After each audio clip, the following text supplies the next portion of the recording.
Assalamualaikum warahmatullahi wabarakatuh. Perkenalkan, nama saya Sintan Kritasari dari kelas PM 2025G dengan NIM 25030174072. Pada pertemuan kali ini, saya akan menjelaskan tentang pertidaksamaan dalam geometri. Di sini ada definisi 6.2 tentang jarak antara garis dan titik.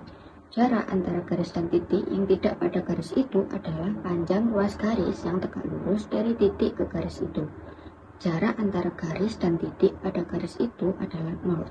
Nah, apa sih maksud dari definisi 6.2 ini? Jadi maksudnya adalah, misal kita punya garis AB, kemudian ada titik C yang tidak segaris dengan garis AB.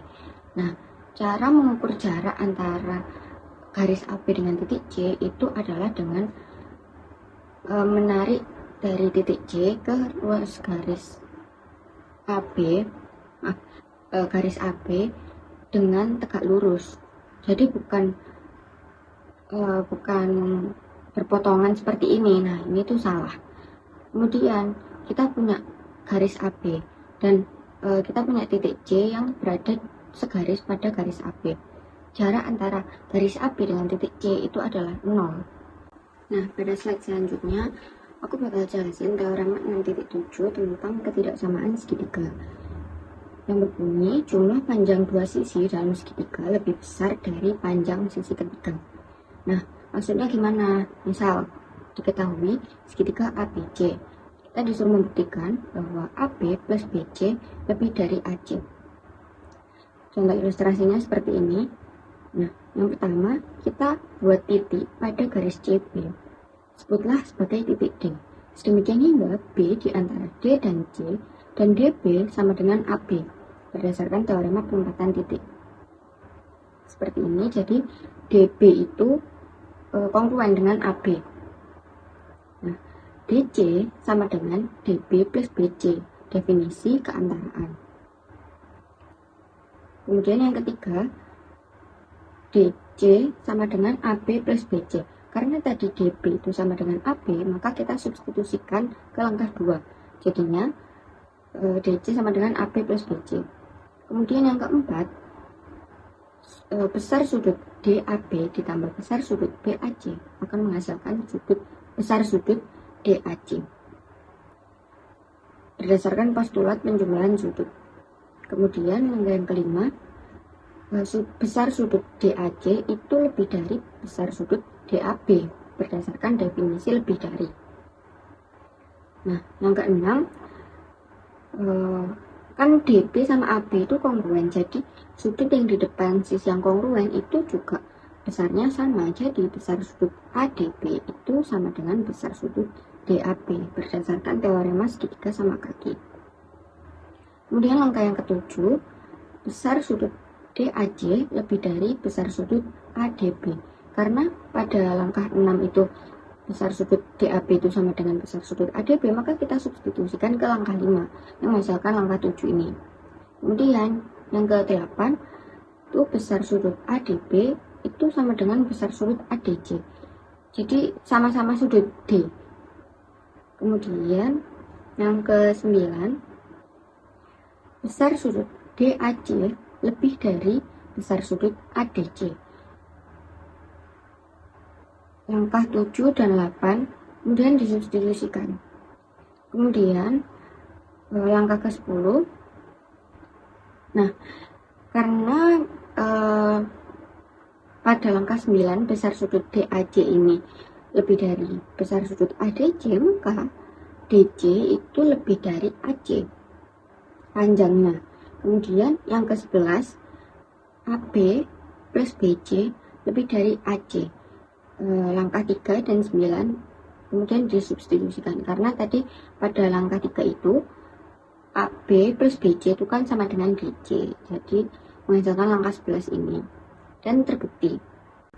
Kemudian pada slide selanjutnya aku bakal jelasin teorema 6.8 yang tentang ketidaksamaan dalam dua segitiga, yang berbunyi, jika dua sisi dari satu segitiga berturut-turut kongruen dengan dua sisi segitiga kedua, dan sudut apit dari segitiga pertama lebih besar dari sudut apit dari segitiga kedua. Maka sisi di depan sudut apit segitiga pertama lebih panjang dari sisi di depan sudut apit segitiga kedua. Nah, maksudnya kayak gimana? Misal, diketahui segitiga ABC dan segitiga DEF. Seperti ini. AB itu sama dengan DE. Dan AC itu sama dengan DF. Besar sudut A itu sama dengan besar sudut D.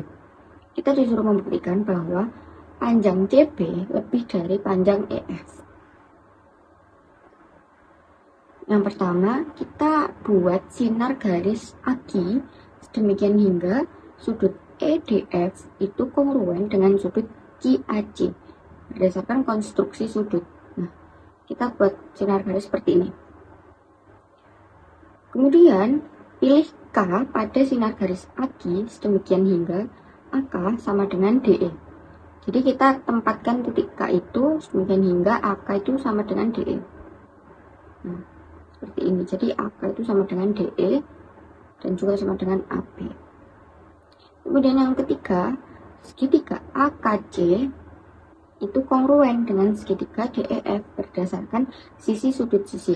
Nah, sisi sudut sisinya itu yang mana? Yang pertama, sisi AK dengan sisi DE. Kemudian sudut KAC dengan sudut EDF.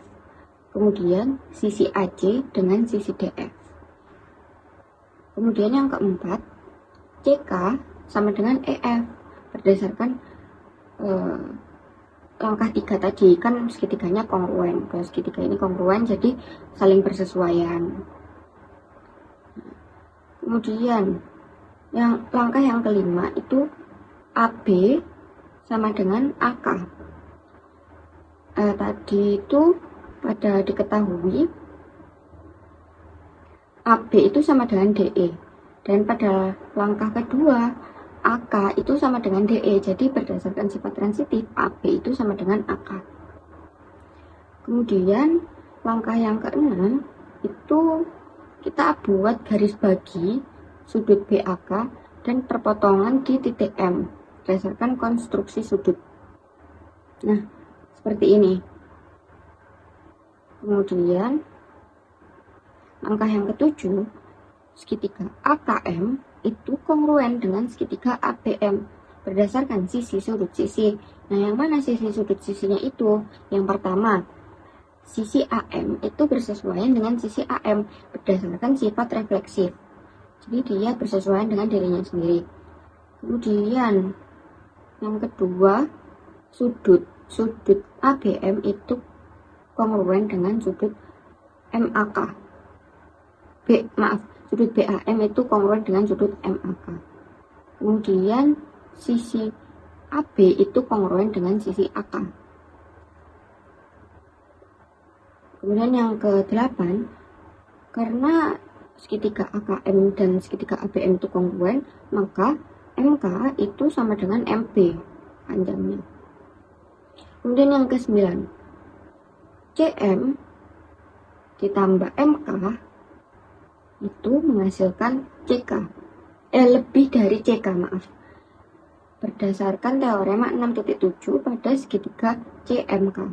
Nah, kemudian langkah yang ke-10 itu karena MK itu sama dengan MB pada langkah yang ke-8, maka CM ditambah MK lebih dari CK itu sama aja kayak CM ditambah MB lebih dari CK.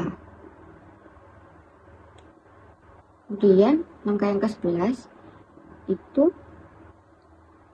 tadi kan CK itu kongruen dengan EF. Jadinya kita substitusikan ke langkah ke-10 tadi.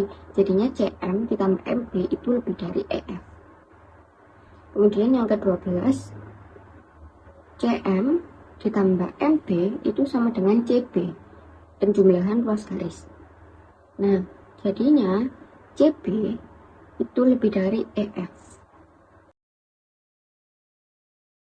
Sekian penjelasan dari saya. Apabila ada salah kata, mohon maaf. Wassalamualaikum warahmatullahi wabarakatuh.